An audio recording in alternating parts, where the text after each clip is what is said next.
Don't say state your name. Give your name in there. I mean, these are intelligent people in this room. All right, Board of Directors, Holly Carpenter, Kathy McRae, and Barbara Stratton, would you come up, please? President, Melody Holmes, and Michelle Hughes, Vice President, First Vice President. Mary Ellen Benesky, Second Vice President. Danielle Marnell, Recording Secretary. Donna Hamilton, Corresponding Secretary. Robin McMillan, Treasurer. Robin McMillan. Who said that? All right. Now, right there. You can raise your right hand and repeat after me. Your name. Robin McMillan. Okay. Do solemnly swear that I will enforce and uphold the Constitution of the United States. Do solemnly swear that I will enforce and uphold the Constitution of the United States. Really good. The Constitution of the State of New York. The Constitution of the State of New York. The bylaws of the Republican Women of Central New York.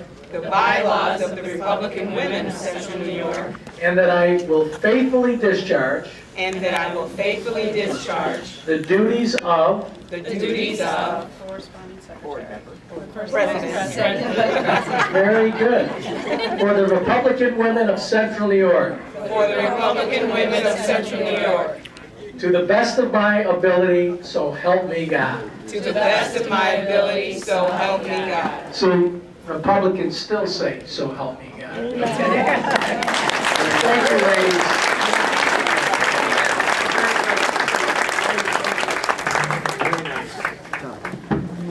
I'm John DeFransisco. I'm running for the state senate, as I've been doing forever. And I've been in office for 37 years. I'm going to be very brief because there's a lot of candidates that have contested races. And I'm not going to mention everyone. They'll be giving you given the opportunity. I just wanted to, I was listening to John Cahill, and I've known him for a long time. He was in the Pataki administration. And I've got to know the candidates this year. You know what's so frustrating? If you look at the qualifications of the people that we put up for office, there isn't even a comparison. You know, Cahill, John Cahill mentioned something, and it brings back something that drives me nuts. I did an interview with Liz Benjamin, and it just seems that there's such a bias. Not seem there's a bias, it's absurd. And I got into it a little bit with her tonight, but the thing I wanted to mention, a couple of sounding themes of the Democrats. The Republicans have a war on women. I mean, that is the most nauseating thing when you listen to what John Cahill said about Al Silver and Schneiderman, two of the most influential public officials for the Democrats, covered up a sexual assault with taxpayers' money. That's number one. Number two, the war on women. That war on women, there's 10 basic proposals. One includes increased penalties on sex trafficking, equal pay for equal work, etc., etc. All these wonderful non-discrimination in housing, everything.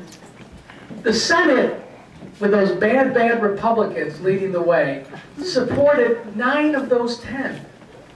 2 years ago, those all could have been law today. But the Democrats said, all or nothing. You expand abortion, point 10, or we don't do anything. Now, doesn't it sound more like a war on women? It's just so absurd. It drives you nuts. I was told to say all of this because I have 8 employees, 7 are women. And most of them are in the room. So there's clearly equality in my Senate office. But I guess my main point is, please respond to some of this stuff when one of your uneducated friends starts talking about war on women and all these other things. It's just wrong. Lastly, Schneiderman. I used to debate Schneiderman on the floor almost every day. we are like so far apart. Listen to this. This is the program that he started when the Democrats controlled the Senate, and it'll show you the whole philosophy of Democrats. He wanted a bill passed. It was going to cost, I don't know how many, I think it was $5 million, some exorbitant amount, in order to get houses environmentally sound, all right? So the proposal said we're going to get these dollars and we're going to distribute this money to so-called community groups, whose job will be to go door to door to see if people want their money, want some of this money to retrofit some parts of their home. So he gets on the Senate floor and he says, you know, to Senator so-and-so, if you don't vote for this, there's 2,323 people in your district that aren't going to get these funds. Did the same, he made one mistake. He did the same thing to me. So I said, Senator Schneiderman, I have a question. You don't really know how many people in my district could qualify for this, do you really know? Well, I do. Do you know where they live? You got their addresses, you can mail them? Yes, we do. So I said, well, why the hell don't you just send them a letter and see if they're interested, instead of giving the Democrat operatives who are community activists a piece of that money before it gets to the people who should go to. Well, that was one of the first times that I heard him speechless. So my point simply is this. There is a difference, and we shouldn't be embarrassed that we're Republicans. If you get through all the nonsense and all the phrases and all the slogans that people that don't really understand keep saying, we get through that, if the truth be told, we would have no trouble in all of these races. Thank you very much, and thank all of you for keeping us going. FYI, Robin, Mary Ellen, myself, we're all here. You have 3 minutes. We know a little bit about pulling coattails. Okay? So 3 minutes. I'm going to bring now to the podium Donna Hamilton, who's going to speak on behalf of Mr. Robert Antonacci, our candidate for New York State Controller. And where he's at, he's actually down in New York, raising money to cover that next goal on the matching funds. And that's what I really like to talk about tonight. All our candidates need money, because that's what you need in order to get your name out, to get the word out. And Bob is in a unique position where he can actually have a big windfall of money if he beats the 200,000 individual donor mark.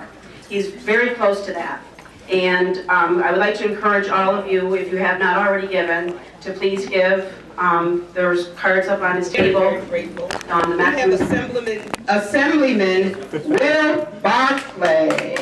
He is re-electing for the 120th Assembly District. Mr. Barclay. Thank you, Melanie, and great job, MC. What a delight it is to be here tonight, and I want to congratulate you and all the hard work you're doing as a rebirth of the Central New York Republican Women Group. It is very important that you're putting this group together. I really appreciate what you're doing, and thank you for what you're doing for the Republican Party. I'm going to be very brief. Just like the senator, I'm fortunate not to have an opponent this year, but I do want to leave you with one message. I've been in elected office now for 12 years, I think. I can't believe it. We have probably the best slate of candidates I've seen in my whole career, Republican candidates. Starting on the top of the ticket with the governor's race, the state attorney general's race, and obviously the controller's race, our local candidate right here, Bobby Antonacci.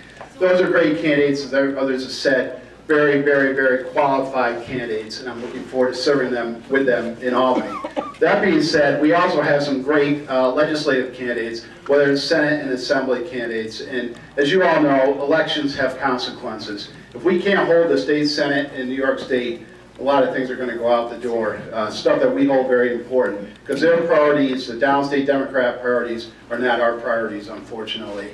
In the Assembly, I run the Republican Assembly Campaign Committee. We're very optimistic we're going to pick up some great seats. I hope we can get 10 seats would be really our goal, what we can do. But it starts right here. We have some great candidates here in Central New York. I think they're going to speak and they can win. So what I ask all of you, keep doing the great job that you're doing as Republican women, but also make sure you get out there, obviously, and vote. Get your friends out there to vote, and get your family out there to vote, because we're going to send the Democrats, and particularly downstate Democrats, a big message, and we're going to get our priorities through in Albany with this type of leadership team. So thank you very much, and thank you for the great support you've given me.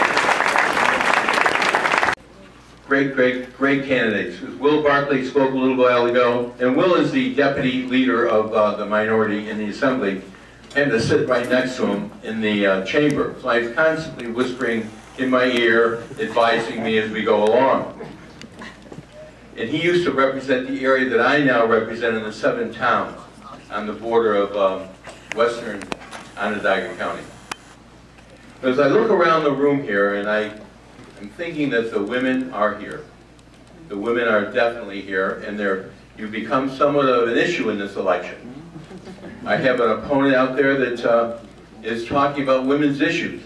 Last week, I was at a dedication of a building in Cayuga County, where it belonged to Emily Holland, one of the early women suffragettes. And as I was talking to them, and I was thinking, reading about Emily Holland and talking to this group about Emily Holland, I began to think that the things that she fought for 140 years ago are many of the things that we're still fighting for all these years, for equal pay, equal work, safety in the workplace, to be able to be pregnant in the workplace and not have to jeopardize your job. All of those 9 issues that were mentioned earlier on, all hinge on one single important element, the abortion issue.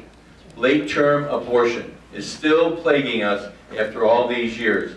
And the Sheldon Silver and the minority have actually tried, and have been effective up to now, of painting us in somewhat of a box. If we're against the abortion issue, late-term abortion, then we package the bills up in such a way that we have to vote in a negative way, and that's not so. I have 9 bills out there, sponsoring them, every one of them with the exception of the abortion issue. All of the people that have spoke here tonight spoke very eloquently about all the issues and the problems that are facing the candidates in this room. And I'm just going to leave you with this one thought. If there's anything that needs to be done, we have to get out the vote. We have to get people out.